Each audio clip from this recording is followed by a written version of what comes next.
This is the evening news for Monday, October 14, 2013. I'm Michael Young. Thanks for joining us. Making the headlines tonight. Greed and complicity have bankrupted Guyana Stores Limited. Over 17,000 Berbecians benefit from government house lots. Government launches new project to boost job creation in small businesses. Stepson allegedly murders his stepfather at Safire. Third man in South Road shooting succumbs. And Guyana and Venezuela to meet Thursday over the border issue. Now for the news in detail. In this report, you will hear how greed and complicity led to the bankruptcy of the Guyana Stores Limited, which has found itself in yet another crisis and controversy. Details in this Whitney Passard report. Guyana Stores Limited, GSL, which was privatized on October 1, 2000, is for all practical purposes insolvent.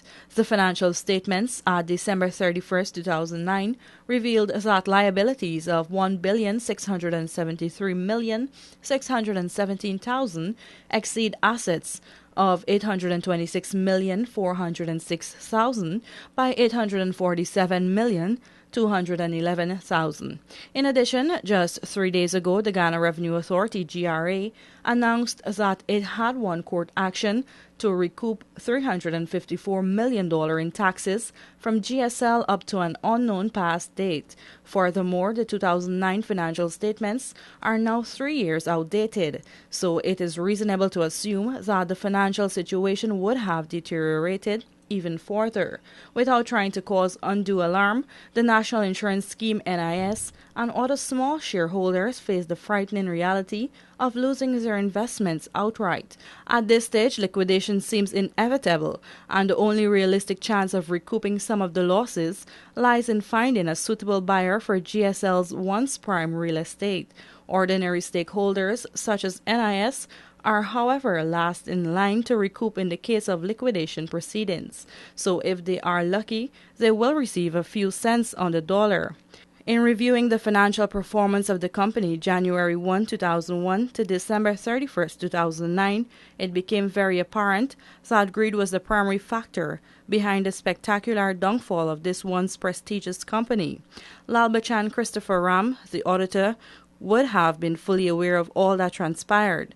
The self-anointed guru of accountability and transparency is reminded that as a practicing accountant, he is first and foremost guided by ethics. As an auditor, he may not be directly linked legally to wrongdoings, but if he provided financial advice, consultancy, or accounting services, as had been reported, then he will be equally culpable in this massive heist. The business community is calling for the GRA to disallow $602.9 million in payments to the directors as a matter of principle. The GRA has the law on its side, since these amounts are far from justifiable in deriving income in the particular circumstances. The GRA also needs to ensure that the errant directors have fulfilled their personal income tax responsibility on all monies received or accrued in their favor. A full investigation by the Guyana Securities Council or whomever has jurisdiction and the Institute of Chartered Accountants of Guyana is needed. All guilty parties must face the full force of the law. Thanks, Whitney. Potential homeowners were reminded today that with the implementation of the Mortgage Interest Relief Initiative, first-time homeowners paying interest on a housing loan of up to 30 million Ghana dollars from a commercial bank will be exempt from personal income tax. Chief Executive Officer of the Central Housing and Planning Authority, Morna Pitt, reiterated this point during a one-stop shop in Port Morant, Berbice. Whitney Passard joins us again with details.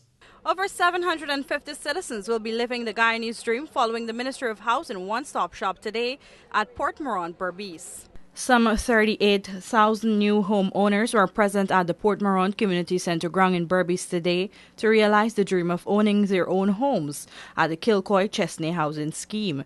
While it is a fact that the Housing and Water Ministry here has indeed hosted countless one-stop shops across the country, significantly upping the rate at which the housing drive was moving, first-time homeowners were even more confident about the process given the implementation of the MIR initiative.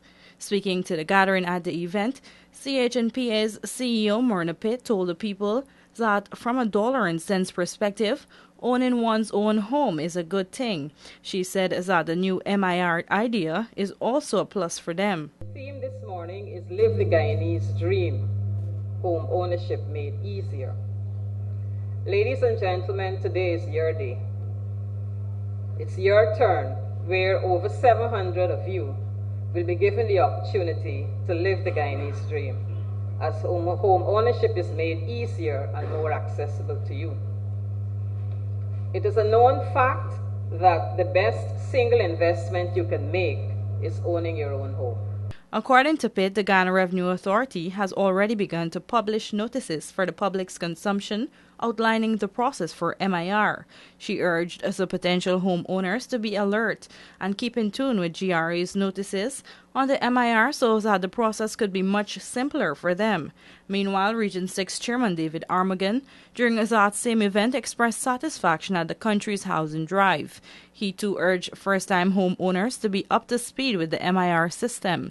Armagon added that since the Housing Ministry kick-started its one-stop shop initiative, Berbice has seen a whopping 17,000 lots developed. This is perhaps the biggest success story, the housing drive that we have pushed since we came into government.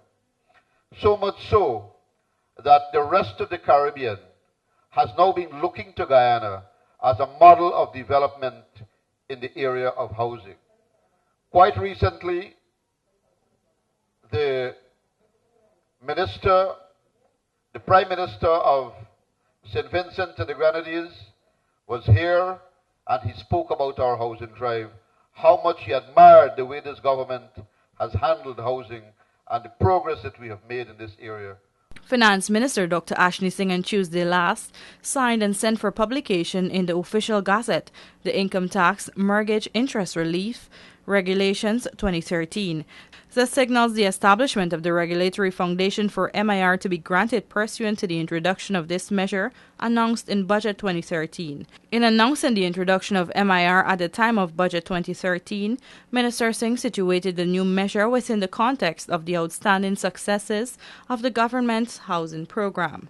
Since the ministry's one-stop shop initiative kick-started, Berbice has seen the establishment of a whopping 17,000 lots. Reporting for the Evening News from Berbice in Port Morant, Whitney Prasad. The Micro and Small Enterprise Project, funded under the Guyana-Norway Partnership, was launched today at the International Convention Center. Sabatini Daniels was there and she filed this report. $10 million has been allocated for the project, with an initial tranche of $5 million for the first phase of the project. The first phase alone is expected to sustain 2,200 jobs in the country. Speaking at the launching of the project, President Donald Ramatari noted that an impediment for entrepreneurs has always been accessing finance at reasonable interest rate. That is why this whole partnership will allow them to access business at much cheaper and lower rates of interest. And I hope that this example will also release some capital that resides in different areas of our country where they can take an example from it and also offer this service to businesses and entrepreneurs. He also expressed hope that the initiative will place special focus on hinterland communities, since he believes the project can aid them to grow economically and make strong contributions in fighting against poverty. Meanwhile, Finance Minister Dr. Ashley Singh said government sees promoting and facilitating these businesses as a means of building big businesses of tomorrow, since all of these businesses have the potential of becoming large. I have and will always encourage the banks that license financial institutions that operate in Guyana to constantly endeavor to push the boundary without compromising portfolio quality and without violating any prudential norms, to constantly push the boundary, constantly exert additional energies in seeking out good new lending opportunities and in endeavoring to bringing financial services to potential new clients. The project will be implemented by the Small Business Bureau, SBB. SBB will also partner with the Inter-American Development Bank and the Guyana Bank of Trade and Industry. 2 other banks are expected to come on board soon. Entrepreneurs will have to pay less than a 6% interest rate for loans granted to them. Sabatini Daniels reporting for the Evening News. Acting Tourism Industry and Commerce Minister Irfan Ali today said banking institutions in Guyana must change its banking culture to cater to micro and small-scale businesses. Here details in this report. Minister Ali underscored that banks need to understand their perception of micro and small-scale businesses is no longer relevant. Therefore, he called on these institutions to adopt a new approach which would also meet the needs of these enterprises without showing biases to macro-scale businesses and a certain category of people. Ali was at the time speaking at the launch of the Micro and Small Enterprise Development and Building Alternative Livelihoods for Vulnerable Groups project. Time has changed, and you have to change your culture to meet the requirement of the business environment and the business model. This is a task that all of us must build together and must work on enhancing together. The minister assured small and medium-scale entrepreneurs present at the launching of the Small Business Bureau's commitment to lead such enterprises to greater heights. In our view, we are not looking at this as an end. This is what we call initiating capital, that we hope would build many companies and corporations in the future. Ali stated that micro and small enterprises must also stop competing among each other. He noted too that every program at UG should have as a component entrepreneurship and entrepreneur development so persons can have a more rounded understanding of this field. Sabatini Daniels reporting for the Evening News. Thanks, Sabatini. Bisham Mohammed joins us now to report that the community of Safire was plunged into a state of shock today after a stepson allegedly murdered his stepfather. Let's find out why in this report. That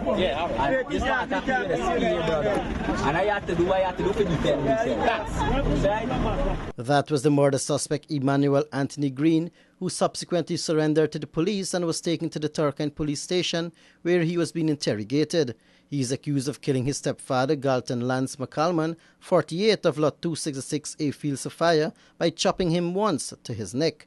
The man reportedly ran a short distance before he collapsed. The alleged murder weapon, a cutlass, was taken as evidence by the police. According to information received, the teenager was allegedly defending himself after he was first attacked by the man in his backyard and again in the house. The man's wife also explained what may have spurred her son to commit the act. Me and this man living 11 years in this place. Yeah. This man is very abusing. You see my forehead? Yeah. Good. After he come and he tormented me every day, 11 years. I said I'm going to go down at the back because me and his name is on this land. Yeah. I said I'm going to go down at the back for peace sake, whoever you want, bring you around, friend, whoever, because who no. I said, Lance, I gonna go down at the back for peace sake and I gonna left you in front. No, that can't happen. And this man start cussing and going on. Next thing you know, he go out on the road. Come back in, get his shovel stick, a fork. Go tell them when my son daddy back there to me son. And start up. At the scene, Noons Ford explained what occurred. My son, after he go inside, he push the door with this fork we got, push the door. I said, Lance, one thing, and I try and pull in here and try and think, I can't control it no more, right? I step out, right? And next thing I know, he pushing, watching, he pushing, and next thing you know, I don't know, like money, choppy or something, right? And there's what happened, he come, he came from straight there, and he come in and he fall down. My son does thing with the arm. He's doing a little farming with a little small cutlass, right? And the same cutlass, right? Catch him, boy. The man's body was taken to the Likens funeral home, awaiting a post-mortem. The police are continuing their investigations. Bisham Mohammed, The Evening News. Police have confirmed that the men who were killed in the recent shootout on South Road had criminal backgrounds and were all known characters to the force. Bisham Mohammed has details in this story. The Guyana Police Force confirmed that Jorman Canterbury and Mark Anthony Joseph of Lot 17 Hawk Street, Albistown, and Romario Branco Gavaya of Lot 64 James Street were all previously charged for robbery under arms. According to information received, Canterbury was reportedly released from prison on March 27, 2012 on $100,000 bail. He was charged for the armed robbery of Rajinder Singh of First Choice, a jewelry store and pawn shop during May 2010. His cohort, Joseph, was released from prison on January 22, 2013 on $150,000 bail. He was charged for the armed robbery of Andrew Yaw in December 2012. Branko Govaya, on the other hand, was released from prison on May 6, 2013 on $200,000 bail after he was charged for the armed robbery of Fowles service station owner Cecil Gajadar on March 25, 2013. Anthony and Canterbury were shot and killed on Saturday evening by police after they received a tip-off that the men were going to commit a robbery on an occupant of the KNVC hotel. An unlicensed .32 revolver with 2 live rounds and 1 spent shell, and an unlicensed .38 snub-nosed revolver with 3 live rounds and 3 spent shells were recovered from the scene, according to reports. Carol Cox's mother of Canterbury recounted what she heard about the shooting. No, a young boy come out there and Annie is the boy upstairs grandmother. Annie 2 grand die. And I run out of the bed, so God, my son there. He got for there with them. So long as 2 grand there, I know he got for there. I said, no, he there, he can't wait, and all the time my son, I see my son come, and then he was child dead. And then I hear that he is dead, yet then somebody go over with the police, I go over and shoot and kill them. And 2 granddaughters say, I got us a phone. And the tech ready phone, and still they kill you. June Ann Joseph, mother of Mark Anthony Joseph, had issued a call for justice and explained what she knew of the shooting incident. So let have justice, because I hear they ask for surrender and they still shoot them. I heard it was in Camp Street, back in Fisi there. I don't know if there was riding or something. The police came up, yes, and keep shooting at them. And then when they shoot them, they throw them in the van. And then they'll come around near the hospital. You hear more bullets again. This is when they finish them off inside the van.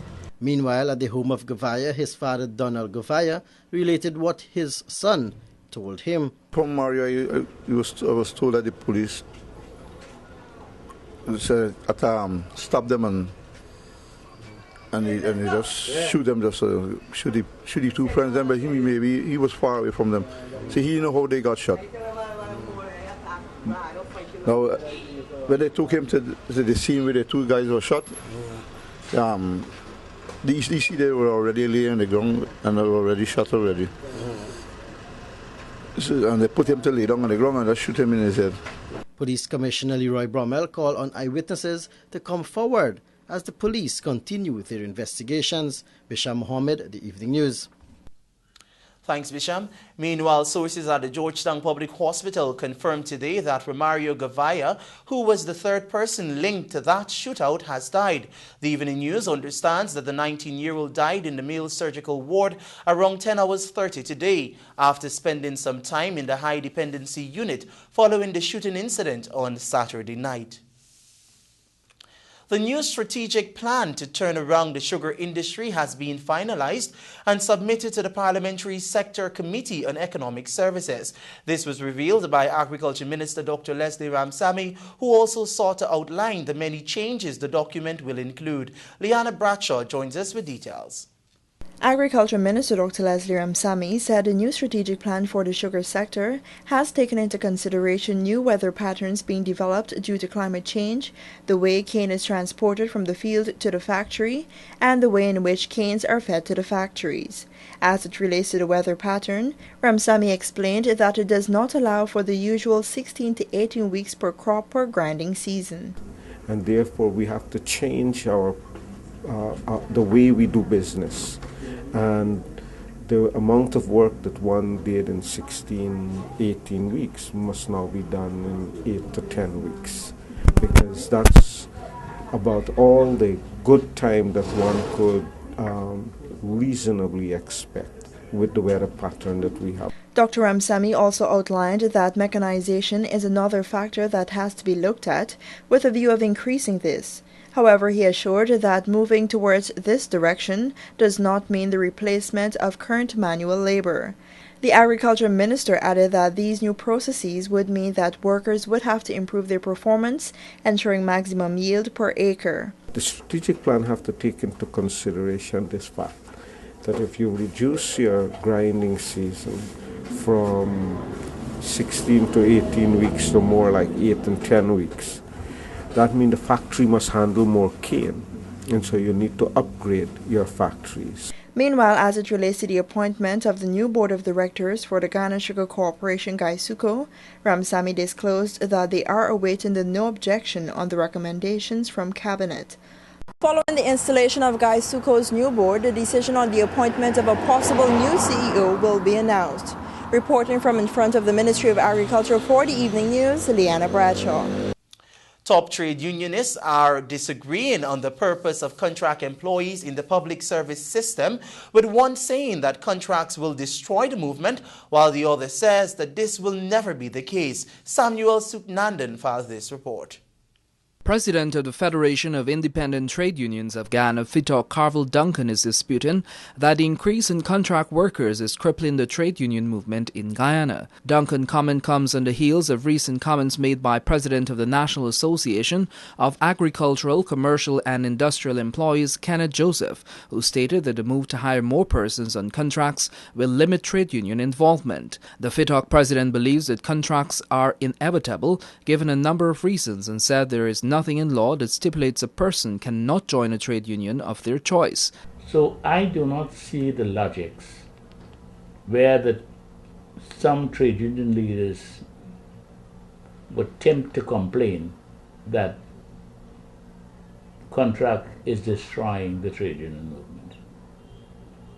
What we need to do is get off our laurels and co-organize the workers, because contract workers do have problems. And once there is problem, there is a role for the trade union. Duncan also mentioned that former presidents Dr. Chetty Jagan, Lyndon Ferb Sampson Burnham and Desmond Hoyt were active members of trade unions while in office. Therefore, the same would apply for a normal contract employee. Meanwhile, NACI's Kenneth Joseph told this newscast recently that he believes that many companies are moving to hire persons on contracts, which prevents them from joining trade unions of their choice. The Public Service Commission has over the years been placing many public servants on contracts. This has sparked criticism to some part, but many of the young workers are more in favor of being placed on contracts due to the benefits. For the Evening News, I'm Samuel Suknandan. Do stay with us. More news after these messages.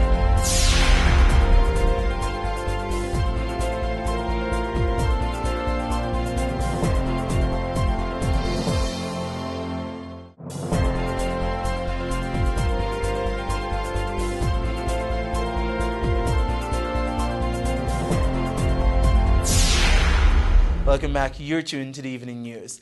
In this Samuel Suknandan report, you will hear that the meeting between Guyana's Foreign Affairs Minister, Carolyn Rodrigues-Burkett, and Venezuela's Minister of External Relations, Elias Hugua, is slated to take place on Thursday, October 17, where the ongoing border issue will be discussed. Details in this story. A team of foreign diplomats headed by Foreign Affairs Minister Carolyn Rodrigues-Burkett will be heading to neighboring Venezuela on Thursday to discuss the recent seizure of a vessel that was operating in Guyanese waters. The U.S. vessel, which was arrested by the Venezuelan Navy, has arrived in Margarita and is currently under investigation by the Venezuelan authorities. According to the Associated Press, 5 American citizens were among the crew of the U.S. chartered oil exploration ship when it was looking for oil in Guyana's waters. The Foreign News Agency noted that the crew would be held on board while an investigation continued. A local station in Venezuela was told that the research ship was conducting unauthorized scientific work in Venezuela's exclusive economic zone and that the case had been turned over to prosecutors. Venezuela's foreign ministry had said Friday that the ship and its crew would be subject to an inquiry under the international maritime law and pursuant to the safeguarding of our sovereignty in maritime areas. According to a press statement from the Foreign Affairs Ministry here, upon the arrest of the ship, contact was made with Venezuela. The vessel was surveying the seafloor on Thursday, October 10, when it was approached by a Venezuelan Navy vessel and forced to sail to Venezuela's Margarita Island. Government here has since maintained that the vessel was taken control of by the Venezuelan Navy while in Guyana's waters. However, the Venezuelan government is of the view that the vessel was in their territory illegally. Guyana has since warned the Venezuelan authorities that their actions in the disputed Essequibo region constituted a serious threat to peace in the region. For the Evening News, I'm Samuel Suknandan. One man is now homeless after an early morning fire destroyed his lot 115 Brush Dam, Buxton, East Coast Demerara home. Bisham Mohammed was on the scene today and he filed this story. 69-year-old U.S. citizen Dennis Phillips is making alternative living arrangements after a fire completely razed his lot 115 Brush Dam, Friendship, East Coast Demerara home early this morning. The fire reportedly started in his bedroom but quickly spread to other parts of the 5-bedroom home, leaving no chance to salvage anything. By the time the firefighters arrived on the scene, the entire 2-story wooden and concrete building was engulfed in flames. Thus, the main focus was to save a nearby house. Despite desperate attempts to put out the blaze by residents, the heat was intense, and this led to their retreat. At the fire scene earlier today, a frustrated Phillips explained what occurred. I dropped to sleep last night about 10 o'clock. Get up with the fierce heat this morning and got to hustle like hell to get out. But where the fire started? Which part of the house? It looked like in my bedroom. Leave on anything else last week before you went to bed? That might have sparked? Not to my knowing. But we get steady short circuit only. Last week over me had to. Right now we just don't fix back 2 TV we get born out. He also explained that the area suffered a lot of load shedding in the recent past, and this could have led to the fire, while disclosing his losses. I'm sick, so you can hardly see me not drive. Since last year, I not drive this vehicle. I know it burn up. What am I going to report and say? You think they care about me? Roughly about 12 million, over 12 million. So this alone, I put 4.7. I pay for this. This is iLook. Toyota iLook. I get too much TV, furniture, nothing is solvable. My passport, my gun, everything gone. The firefighters are investigating the circumstances surrounding the fire. Bisham Mohammed, The Evening News. Thanks, Liana. A bilateral agreement between the governments of St. Vincent and the Grenadines and Guyana paved the way for 5 students to commence learning in several agricultural-related fields at the Guyana School of Agriculture. The students, accompanied by the St. Vincent and Grenadines Minister of Agriculture, Sabato Caesar, met with Minister of Agriculture, Dr. Leslie Ramsamy, where they were encouraged to make full use of the opportunity, as it can go a long way in ensuring that mechanisms used in Guyana is well adopted in St. Vincent. While encouraging the students to study hard, he committed to ensuring that they are all well catered for during their stay in Guyana. Among the areas where the students will be studying while in Guyana include diploma and animal science, agricultural science, and agro-processing. The ruling People's Progressive Party Civic plans to launch a national conversation aimed at ironing out societal issues with a keen focus on indiscipline. Samuel Suknandan reports.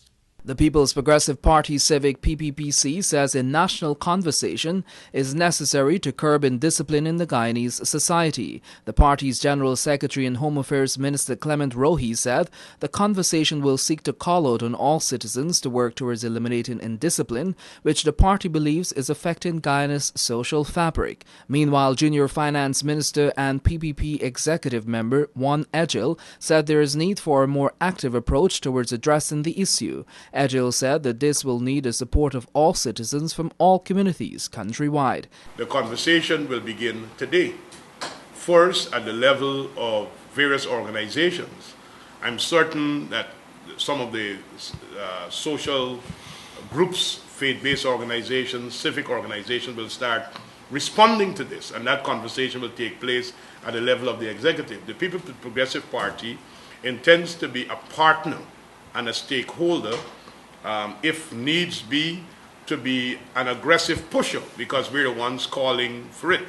He said the party views with alarming concern the increased general tendency to disregard laws, customs and norms in several sections of the society. Edghill added that the PPPC also recognizes the challenge to revert such indiscipline since political leaders are guilty of encouraging the same. The party said that the media also has a role to play in this process. For the Evening News, I'm Samuel Suknandar. Do stay with us. More news after these messages.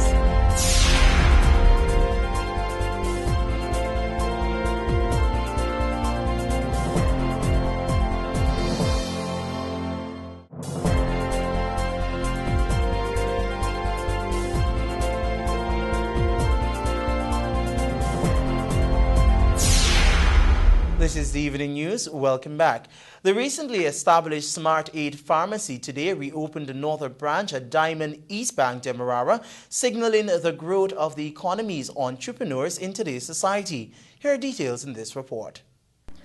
Addressing the opening ceremony of the new Smart Aid Pharmacy at Diamond, former Health Minister Dr. Leslie Ramsamy acknowledged the support of the public towards upcoming small and medium-scale businesses. He lauded owners of the new business, Rajiv Singh and Fazila Baksh, on their move to cater for the nation's health through such a venture. The Smart Aid concept has been developed not only to showcase how small entrepreneurship develops, but also to provide a quality of service for medicine, both prescription medicine and non-prescription over-the-counter medicine, and personal aid staff.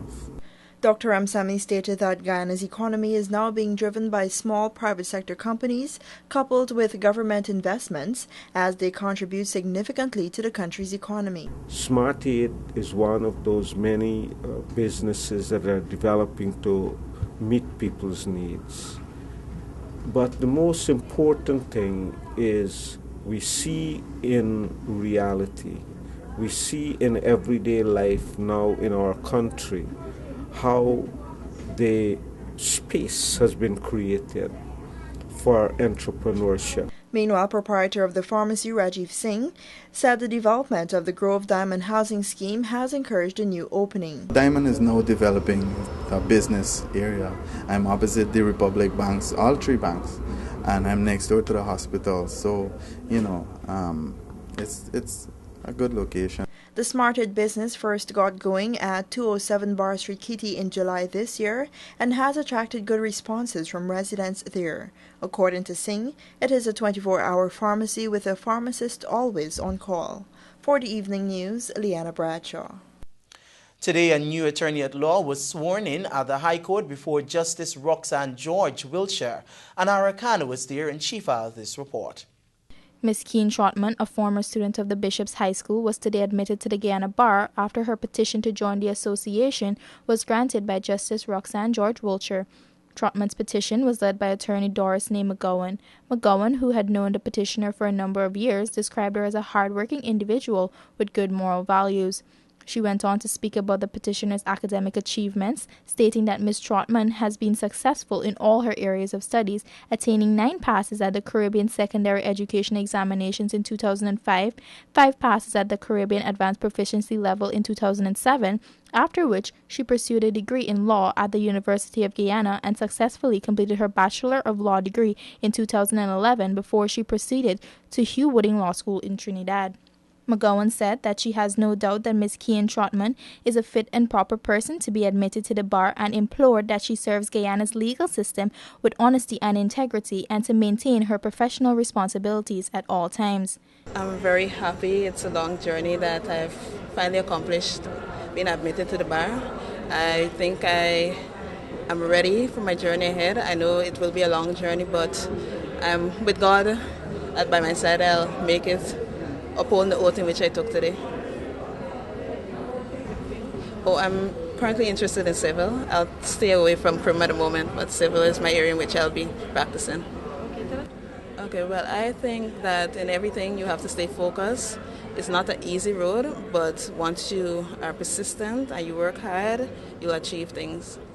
Ms. Trotman also thanked everyone who aided in her success and also promised to strive to uphold the oath she took. For the Evening News, Anara Khan. Thanks to Nara, the 13th Miss Guyana Talented Teen and the inaugural Mr. Guyana Talented Teen were crowned in the wee hours of Sunday morning at the National Culture Center. Bisham Mohammed was there and he has this report. Miss Peters Hall, Tiffany Bonner, 15, outshone her 7 rivals to cup the coveted title. Bonner also cupped the prize for Best Evening Gown with a Randy Madrid design. Tiffany, tell me, which are you?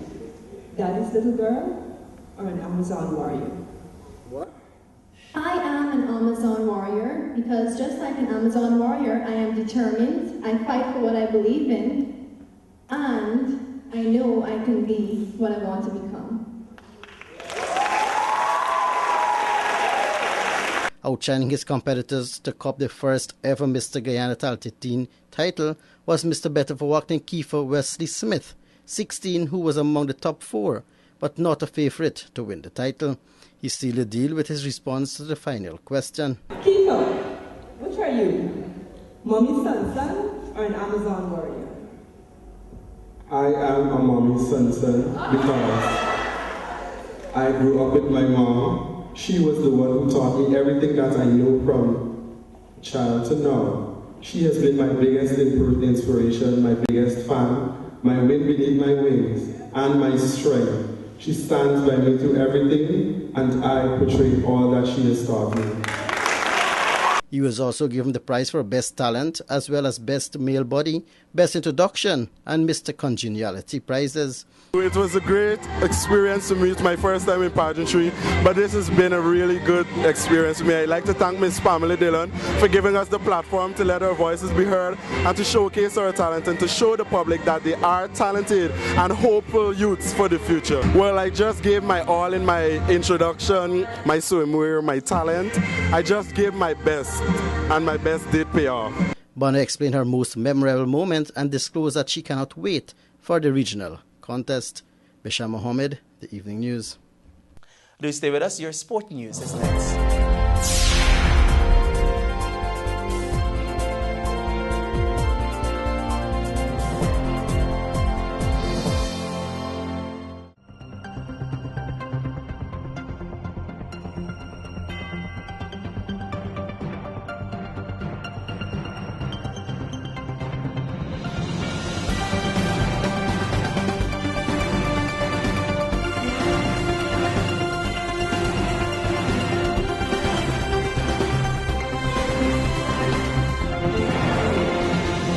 Welcome back. It's now time for a look at your sport news. In the headlines, Atwell demolishes Beckford in round 2. Sports Ministry donates cash to the GRFU ahead of the NACRA tournament. And 4 schools remain unbeaten in the courts Pee-wee. Now it's time for the news in detail. The Sports Ministry has come to the aid of the National Men's Sevens rugby team, pumping $1 million into the Ghana Rugby Football Union ahead of the NACRA Championship next month in the Cayman Islands. Details from Avinash Ramzan. At a brief but significant ceremony at the Sport Ministry's office on Main Street, Sport Minister Dr. Frank Anthony presented a check for $1 million to officials of the Ghana Rugby Football Union in the presence of Director of Sport Neil Kumar. The monetary assistance is to aid the National Men's Sevens rugby team's expenses associated with participation in the North American and Caribbean Rugby Association Championship in the Cayman Islands in November. Dr. Anthony said it was an easy decision to support the Ruggers, given the team's track record at the championships over the past decade. The Guyanese won the title from 2006 to 2011 and were runners-up in 2012. We were approached by Mr. Green, representing the Rugby Union last week, with how we can help this team that is going to Cayman. And right away after the discussion, and the track record of the team speaks volumes. They've been a very successful team that has been representing us in the Caribbean, and they have done wonders in this particular sport. And we would like to support them so that they can continue to bring back those types of records for us. Director of Sport Neil Kumar echoed similar sentiments, adding that rugby has done Guyana proud over the years and the administration will continue to offer support. It is my friend to my left here who come to me and said, "You're going to get success in rugby, along with Mr. Nascimento." And we feel that when Guyanese of this stature come to you and they ask for help, we have confidence in them.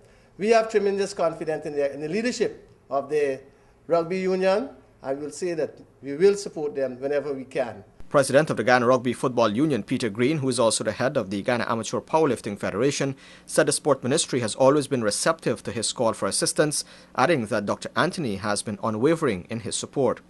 Having said that, I will let you know that Dr. Anthony is an extremely fair and impartial person, and he has done wonders since he came in the office of the minister since about 2006. As he mentioned, firstly with powerlifting and equipment, but we don't broadcast it. Fact that he gets things done. Same with the rugby. We appealed to him at the end hour, and he answered the call. The union has also received assistance from the Guyana Telephone and Telegraph Company, which donated $500,000 last week to help with expenses for the NACRA Championships. Kabofi featherweight champion Clive the Punisher Atwell needed just 2 rounds to dispose of Jamaican Glenroy Beckford when they clash in the feature fight of Sunday's boxing card at the Cliff Anderson Sports Hall. In the process, Atwell maintained his unbeaten record and further enhanced his reputation as Guyana's best boxer at present. Avinash Ramzan has the details. The slick Atwell completely dominated the scheduled 8-round contest, flooring his opponent 40 seconds into round 2, much to the delight of the small but partisan home crowd. Beckford had promised to surprise Guyanese by toppling Atwell, but the Guyanese ensured an upset was not on the card as he marched to a commanding win. After the fight, Atwell admitted that he was prepared for a much tougher time in the ring, but that was not to be. Because basically, my sources in Jamaica that I spoke with, they told me to expect a tough fight from the guy. They told me that he have a serious left on and he get it off in the first 2 rounds, and once he get it going, it's trouble. So I was expecting the fight to go at least the 7th round, the 5th round. Beckford, speaking to the media after the thrashing, said he's ready for a rematch since he had little time to prepare for Sunday's showdown. Yeah, definitely. Because at that time, I will train for it. Because now, it was 4 fucking weeks. I just like about 3 weeks, 4 weeks. 4 weeks. 8 weeks I take to prepare for this fight. So strong and better. I will come back stronger next time and better next time. So rematch is there, yeah. Please, we want that. And we need a rematch, definitely. You think you could beat them? I know I can do it. I know I can do it. Because, I mean, he's no fighter that I cannot beat. And he knows too. Because, I mean, it wasn't for the Shakim one. For me, if I Shakim one for the destiny, I know, say, well, definitely, I can do it. Meanwhile, Atwell used the opportunity to voice his concerns about the treatment being meted out to boxers. He said local pugilists need to be properly compensated and respected, as he called on all Guyanese to embrace the achievements of boxers and show admiration to the glory they have brought to the country. Boxing, through Michael Paris, has given Guyana its only Olympic medal, a bronze in the 1980 Games in Moscow. Boxers need to be compensated properly because it's very hard for, I see some of the younger boxers having to kill up themselves in the morning to do work. The work is tremendous. And then after the work, they still got to go do a 9-to-5 job. You know, I might be a little fortunate than some that I can control my own time. But what about those guys that work so hard in the morning, go do a 9-to-5, then got to come and do the hours in the gym? I mean, boxers need to be compensated properly. I mean, we work hard like everybody else and we deserve to be respected and treated like everybody else. Sunday's card was a collaborative effort of the Guyana Boxing Board of Control and the Guyana Boxing Association.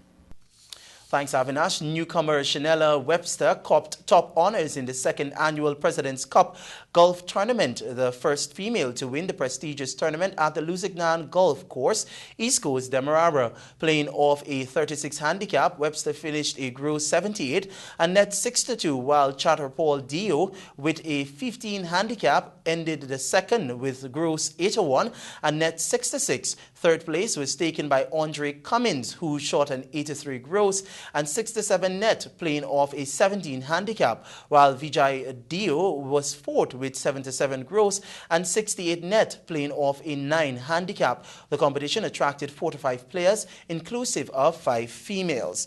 Now, in this report, you'll hear that St. Pius Primary and North Georgetown sent a strong message to the other schools in the court's Pee Wee Under-11 football competition, trouncing their opponents by 5-0 margins when the preliminary action culminated on Saturday at the Banks DIH Brunk Thirst Park. Avinash Ramzan reports.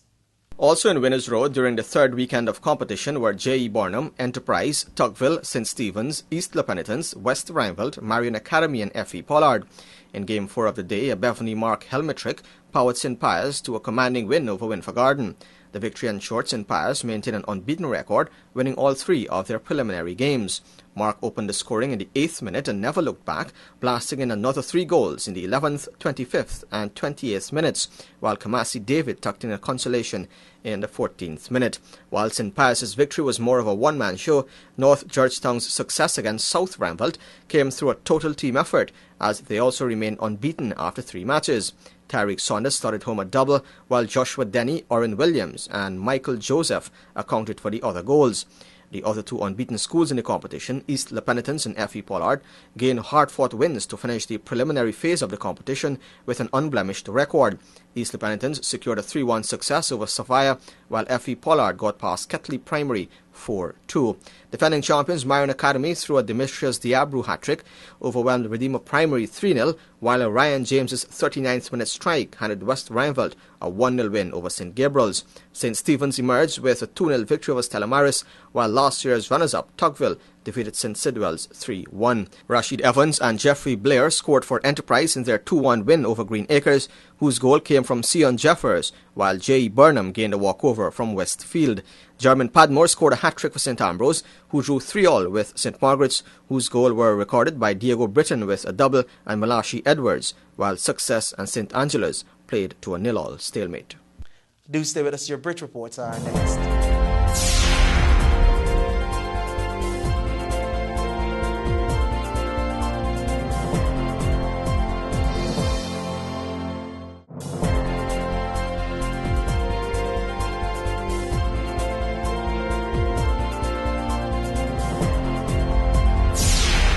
Welcome back. It's now time for a look at your bridge reports. The Demerara Harbour Bridge will be closed on Tuesday, October 15 at 14 hours 30 for a period of 1.5 hours. The Berbice River Bridge will be closed on Tuesday, October 15 at 13 hours 45 for a period of 1.5 hours.